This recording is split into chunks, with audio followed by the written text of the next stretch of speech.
Bonjour les amis, il y a une question que je me posais beaucoup il y a quelques années, c'est la question « Que suis-je » Et pas « Qui suis-je » Ça c'est autre chose. Je me demandais mais qu'est-ce que je suis en tant qu'être humain? Suis-je mon corps, mes pensées, mes émotions, mes appels plus profonds ou bien la somme de tout ça? Et j'ai pas mal cogité sur le sujet. Et je me rappelle quand j'étais en formation de sophrologie, ma première formation, il y a mon prof de sophro qui m'a posé une question super intéressante. Il a dit « Quelle est l'essence de l'être humain ?» L'essence, c'est la chose que si on le retire à l'être humain n'est plus un être humain. Donc, on avait cogité sur cette question et on s'était dit, est-ce que c'est le corps? Ben oui et non, parce que si on retire des morceaux du corps d'un être humain, on peut lui retirer des bonnes parties de son corps, il va toujours rester un être humain. Genre si on me retire mes bras, mes jambes, je vais toujours rester moi. Pareil pour les pensées. Si on me retire certaines de mes pensées habituelles, eh bien je vais toujours rester le Stan que je suis. Et c'est pareil pour mes émotions aussi. Si j'arrive à vivre d'autres émotions et à dépasser certaines de mes émotions, ben je vais toujours m'identifier à « je suis Stan ». Mais pourtant, tout ce qui se passe à l'intérieur de moi a changé. De même que mon corps, lui aussi, a changé. Mes cellules se renouvellent continuellement. Donc j'ai plus les mêmes cellules que j'avais dans mon corps il y a quelques années. Donc c'est assez paradoxal parce que je suis à la fois constitué de nouvelles pensées, nouvelles cellules et nouvelles émotions, donc je suis un être totalement différent que celui que j'étais il y a quelques années, mais pourtant je m'identifie toujours à cet être-là, je m'appelle Stan, je suis Stan Carré. Donc cette question, je vais tenter d'y répondre dans cette vidéo, quelle est l'essence de l'être humain, en énumérant les différentes couches de l'être et en voyant ce qu'on peut retirer à ces couches pour que nous restions un être humain. C'est une vidéo un peu étrange les amis, mais je pense qu'il y a du contenu très intéressant et que ça va soulever des réflexions et des points clés très intéressants. On va parler des différentes couches de votre énergie, des différentes couches de votre être. Donc, la meilleure manière d'écouter cette vidéo, c'est comme d'habitude, soit vous restez devant bien assidu et vous prenez des notes, soit les amis, vous laissez la vidéo tourner pendant que vous faites autre chose, la vaisselle, la muscu, des pompes sur un doigt. Juste avant de vous présenter les différentes couches de l'être, les amis, je tiens à vous dire que je suis super content de vous partager des vidéos sur cette chaîne. Parce que quand j'ai commencé YouTube, au départ, je comptais partager ce genre de vidéos-là. Et puis, j'ai parlé du sujet des relations toxiques et ça a bien marché. Et du coup, je me suis spécialisé dans ce sujet. J'ai fait beaucoup de vidéos là-dessus sur mon autre chaîne YouTube. Mais au fond de moi, ce sujet est important des relations toxiques. Mais c'est aussi ce contenu-là que je fais sur le journal de bord que j'avais envie de vous partager. Là, je vois que ça prend, que l'algorithme commence à pousser tout doucement la chaîne, mais je sens l'énergie qui monte. Et moi, c'est ça qui me nourrit, ça me fait du bien. Donc, je suis content de vous le partager, les amis, et que ça prenne. Vous voyez. Donc, pour les différentes couches de l'être, on va commencer par le corps. Le corps, vous le savez, c'est le corps physique, et on peut en enlever des bons morceaux et on va rester soi-même. Par exemple, on peut enlever vos bras, vos jambes, une partie de votre bassin, vos épaules, quelques organes internes, de la peau, enfin, on peut aller loin, jusqu'à... Bon, c'est glauque de dire ça, mais bon, vous avez compris le principe. Et est-ce que, si on n'a plus de corps, on n'est plus soi? Et bien ça, en fait, on n'en sait rien. Ça dépend des croyances des gens, je veux dire. Dans le sens où on peut être persuadé qu'on a une âme et que l'âme va survivre après le corps et donc on va rester soi après la mort, on va conserver l'essence de notre être après la mort, ou bien on peut être persuadé que après la mort, rien ne se passe, ou après la mort, je ne sais pas. Ça dépend vraiment des croyances, de la vision qu'on a du monde. Donc ça, c'est propre à chacun et je me prononcerai pas dessus, parce qu'on n'en sait rien. Enfin, c'est mon avis. En contraste avec le corps, il va y avoir la couche de l'esprit, et la couche de l'esprit, c'est comme un millefeuille. Il y a plein de strates. Une des strates, ça va être nos pensées conscientes. Donc, c'est vos sujets de réflexion du moment, les pensées que vous savez que vous avez tous les jours, ce à quoi vous avez pensé cet après-midi ou ce matin. Après, il y a des couches plus profondes que les pensées. Il va y avoir tout ce qu'on va appeler le subconscient, et ça c'est super vaste à lui seul. C'est une couche qui va être constituée de nos conditionnements, qui va être constituée de nos croyances. Donc c'est vraiment les fondements silencieux et les fondations de notre mental. C'est quelque chose dont on n'a souvent pas conscience, qui se passe à l'intérieur de nous, et on ne sait pas que c'est comme ça en fait. On peut porter notre regard dessus, mais ça demande une introspection. C'est pas le truc qui vient en premier dans notre conscience. Par exemple, mon subconscient, ça pourrait être je crois que je ne mérite pas de gagner de l'argent parce que je suis un imposteur. Par exemple, c'est pas comme ça que c'est pas ça qu'il y a dans mon subconscient, mais ça pourrait être quelque chose comme ça. Et s'il y a ça dans mon subconscient, du coup, je vais avoir plein de pensées qui vont pas m'autoriser à gagner de l'argent, plein de pensées qui vont être limitantes ou je vais même pas penser à comment me faire plus d'argent. Par exemple. Et ça, Ça pourrait être un des fondements de l'esprit. Mais j'en aurais pas conscience à ce moment-là. Et ça demande une introspection pour arriver à connaître. Avec notre petite lanterne, on va dans le subconscient et on essaye d'éclairer ce qui se passe dedans. On peut aussi reprogrammer le subconscient. C'est possible de donner de nouveaux conditionnements dans cette zone de notre esprit. Ensuite, il va y avoir plusieurs zones dans nos pensées. Donc il y a la zone des pensées conscientes, mais il y a aussi la zone des illusions dans notre esprit. Et ça aussi, c'est une couche de notre énergie, je dirais, parce que c'est vraiment quelque chose que si on s'exerce à percevoir ce qui se passe à l'intérieur de nous, on peut le ressentir, on peut développer cette finesse. Du moins, moi, c'est ce que je vois à l'intérieur de moi. La couche des illusions, c'est-à-dire qu'il y a une grande part de notre esprit qui va nous faire voir des choses qui sont erronées. Et nous allons croire que ces choses sont vraies. Donc on va avoir, comme je vous en ai déjà parlé dans plusieurs vidéos, une vision du monde qui ne correspond pas au réel fonctionnement du monde. On va croire que le monde fonctionne d'une certaine manière, mais il ne fonctionne pas ainsi. L'exemple que je donne le plus courant, c'est vous croyez que vous pouvez avoir l'amour d'une certaine personne, mais cette personne est incapable de donner de l'amour. Et donc, vous courez après l'amour de cette personne alors qu'elle ne peut vous en donner. Et ça, c'est une illusion, parce que vous croyez qu'elle peut en donner, alors que dans les faits, elle n'en donne pas. Et les illusions, c'est pas juste ce genre de croyance, c'est aussi un phénomène psychologique plus vaste. C'est-à-dire qu'au moment où vous êtes dans une illusion, il y a une émotion qui s'empare de vous, vos pensées fonctionnent d'une certaine manière, et c'est comme s'il y avait quelque chose dans votre esprit qui voile votre réalité, vous avez des pensées obsessionnelles, il y a vraiment un courant d'énergie qui se déclenche en vous. C'est quelque chose peut-être de plus nébuleux. Mais quand vous êtes dans l'illusion, c'est comme si vous étiez un peu dans une sorte de brise, de vent, voire de tornade intérieure.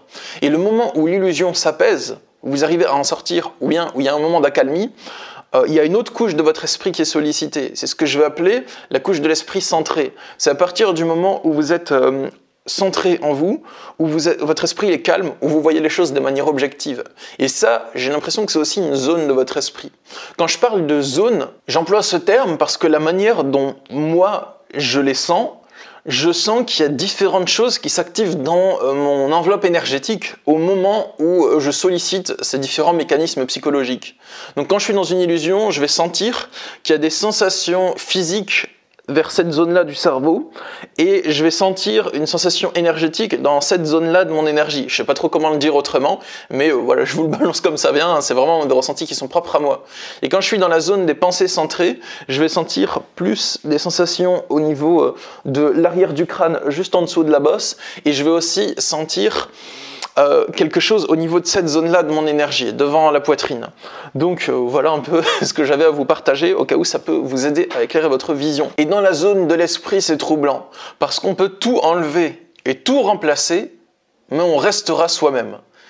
Et par contre, il faut le faire de manière douce, parce que sinon, on a l'impression de se perdre totalement et de ne plus être soi-même. C'est-à-dire que dans l'esprit, que ce soit dans les pensées conscientes, dans le subconscient, tout ça, il va y avoir des repères. C'est des piliers qui sont forts, des grandes structures qui sont imposantes et qui sont là depuis longtemps. Et ça va être nos repères. Ces repères, ça peut être des valeurs. Par exemple, l'authenticité, par exemple la vérité, l'intégrité, ce genre de choses. Ou il y en a plein de valeurs, hein. J'en ai cité quelques-unes au pif, c'est tout. Et si ces valeurs viennent à disparaître, on se sent complètement déboussolé. Et ça, on peut le prouver facilement dans une relation d'emprise qui nous pousse à renier qui on est et à renier nos valeurs. On entend souvent la phrase « je ne sais même plus qui je suis ». J'ai l'impression de ne plus être moi-même, de ne plus être que l'ombre de moi-même. Depuis des mois, je suis perdu. Et ça, c'est des phrases qu'on va souvent dire quand on vit ce genre de relation qui nous amène à bouleverser très rapidement une énorme partie de notre esprit. Donc, si on veut changer des choses dans notre esprit, mais tout en restant soi-même, je pense que c'est possible, que certaines fois, on peut faire des prises de conscience immédiates et faire un grand basculement intérieur, et des fois, il y a quand même des structures que si on veut les changer, on va les changer plus progressivement. Et ça, c'est les deux systèmes sur lesquels j'ai porté ma réflexion, donc le corps et l'esprit. Mais je me suis dit, ok, on peut tout changer ce qu'il y a dans l'esprit. Ok, on peut enlever des morceaux du corps et on reste soi-même. Et dans ce cas, quelle est l'essence de l'être humain? Est-ce que c'est tout? Ou est-ce qu'il y a autre chose? Est-ce qu'il y a un autre plan à part ces deux-là où on n'a pas l'habitude d'accéder? Déjà, je pense qu'il y a les émotions. Les émotions, c'est trois choses. À la fois, c'est un lien corps-esprit. Parce qu'en fonction de comment se comporte notre esprit, nos émotions vont nous faire ressentir des sensations dans le corps. Et à la manière aussi de ce qu'on ressent dans le corps, en fonction de ça, notre esprit va créer des pensées. Donc les émotions, elles vont influencer le corps et l'esprit. C'est un système qui est interconnecté. Mais les émotions, c'est pas juste ça. Que ce soit la peur, la colère, la culpabilité, la tristesse, la rage, tout ça. Les émotions, je pense que c'est aussi un message d'un plan supérieur de notre être. Parce que, comme le disait Khalil Gibran, la souffrance est la rupture de la coquille dans laquelle notre intelligence est enfermée. Je pense que les émotions, c'est aussi une sorte d'intelligence qu'on a à l'intérieur de nous, une intelligence dans le sens où c'est un système qui est bien pensé, que nous n'avons pas décidé, mais qui fonctionne, et qui fonctionne selon les mêmes règles. Et selon la manière dont s'oriente notre esprit, il y a une émotion qui va se déclencher. Donc par exemple, au moment où j'essaye d'avoir l'amour d'une personne qui m'en donne pas, je vais essayer de faire des choses qui me font du mal pour avoir cet amour. Essayer de me soumettre à ses désirs, par exemple, même si ça me fait pas du bien. Et à ce moment-là, il y a de l'angoisse qui apparaît en moi. Il y a une émotion de peur. Et cette peur, elle apparaît parce qu'il y a une incohérence entre ce que j'essaye d'obtenir, donc l'amour, et l'endroit où j'essaye de l'obtenir, chez cette personne. Et il y a une partie de moi qui est intelligente et qui le capte, que je n'arriverai pas à obtenir l'amour de cette personne. Mais mon esprit conscient ne le capte pas. Donc il y a une émotion qui va se déclencher pour m'amener à chercher la cause de la souffrance. Et en cherchant la cause de la souffrance, je vais repérer tous les dysfonctionnements, les souffrances, les bugs et les conditionnements de mon système intérieur. Et je me dis, si on enlève certaines de mes émotions, je ne sais pas si c'est possible de les enlever en fait.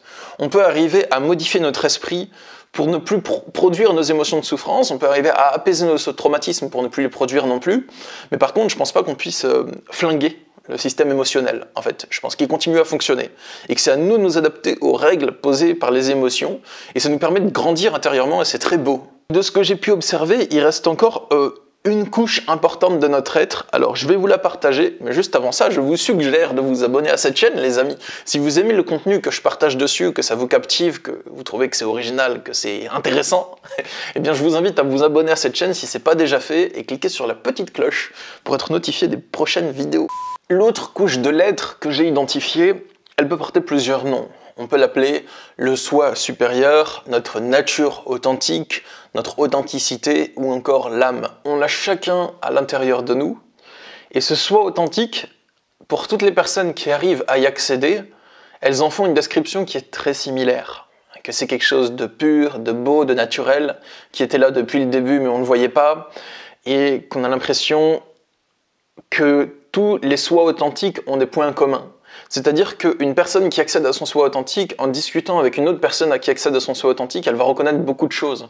Donc il y a beaucoup de similitudes. Mais par contre, il y a aussi des grandes différences.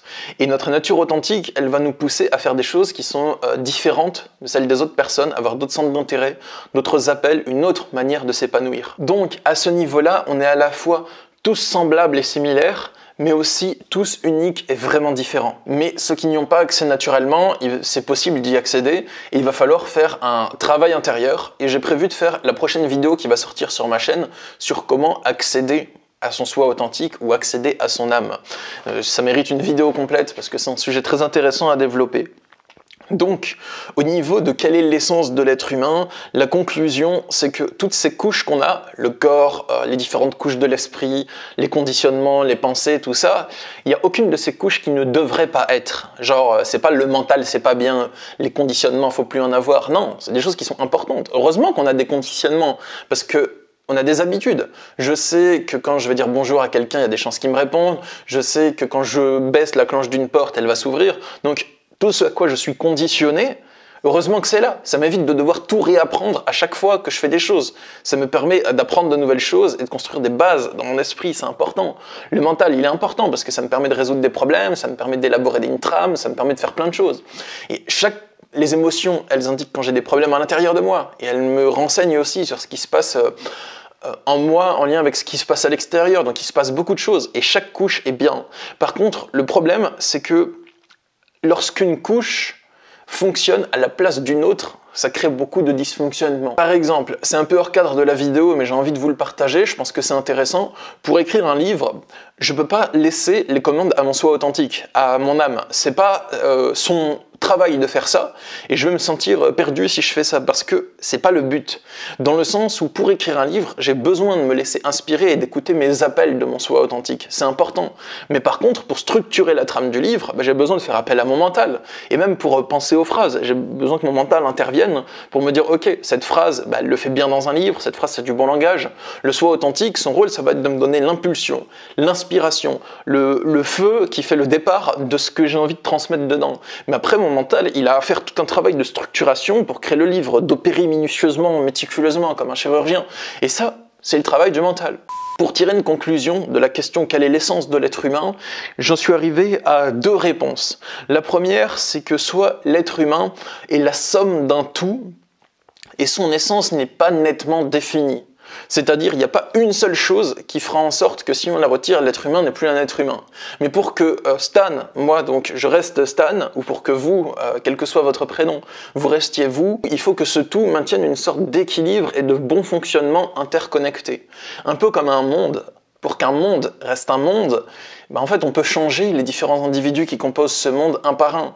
On peut changer la structure de ce monde, les lois, on peut changer plein de choses. Mais pour qu'un monde reste un monde, en fait, il faut qu'il y ait une sorte d'équilibre, que la planète reste là, que les changements ne se fassent pas trop brutaux, sinon ça devient un autre monde. Vous voyez?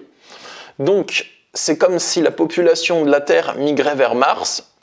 Si on fait ça de manière très lente, en créant beaucoup de connexions, en apportant beaucoup de choses de la Terre vers Mars, en étendant des colonies, en faisant beaucoup d'allers-retours et tout, on a l'impression que ça va être le même monde qui va petit à petit s'étendre puis se déplacer. Par contre, si tous les terriens deviennent tous des martiens d'un coup, en allant sur Mars, en fait, on va avoir l'impression qu'on quitte un monde et qu'il y a un autre monde qui s'ouvre à nous, vous voyez? Et je pense que c'est une transition lente, voilà. Ensuite, la deuxième réponse que je peux donner, c'est peut-être que ça, c'est pas juste ce que je viens de dire, et que ce qui est juste, c'est que c'est l'âme qui est notre essence. Parce que si on retire notre corps, notre esprit, nos émotions, en fait, il y a quand même notre soi authentique qui reste là, peut-être après la mort. Ça dépend des croyances. En vrai, moi, j'en sais rien. Peut-être que c'est possible, même d'un point de vue physique, d'un point de vue physique quantique, tout ça, c'est probable que ce soit possible. Donc, il y a une partie de nous qui persiste après la mort. J'ai lu un livre très intéressant de physique quantique il y a quelques années qui s'appelle L'homme super lumineux, et c'est un docteur qui explique que il y a, selon lui, notre conscience qui est constituée de particules super lumineuses qui se déplacent plus vite que la lumière et qui peuvent transcender les lois de l'espace et du temps. Mais bref, c'est un autre sujet. Donc les amis, j'espère vous avoir ouvert quelques pistes de réflexion avec cette vidéo. Si ça vous a plu, vous pouvez me le dire dans les commentaires, et si vous souhaitez avoir mon accompagnement personnalisé, je propose des consultations de coaching personnel pour ça. Mon but, c'est de vous aider à comprendre et à surpasser une problématique à laquelle vous faites face dans votre quotidien. Donc il y a le lien dans la description pour me contacter pour ça. Une consultation soit individuelle, dure 1h30 et se font par Skype, téléphone ou Messenger. Moi, je vous dis à bientôt. Prenez soin de vous et je vous envoie plein d'amour et plein d'énergie positive. Au revoir. À chaque souffrance intérieure que j'ai vécue, j'ai pu trouver une solution définitive. Chacune de ces solutions m'a permis de déjouer le mécanisme psychologique qui produit la souffrance, qu'il s'agisse de l'angoisse, de la culpabilité, de la colère, de la tristesse, du doute ou de la dépression. Grâce aux méthodes que j'ai mises au point pour déjouer ma souffrance, et grâce à mes formations de sophrologie et de coaching, j'ai passé les années suivantes à accompagner des personnes en suivi de coaching en développement personnel. Mon but était de les aider à dépasser progressivement leurs souffrances, tout comme j'avais réussi à dépasser les miennes.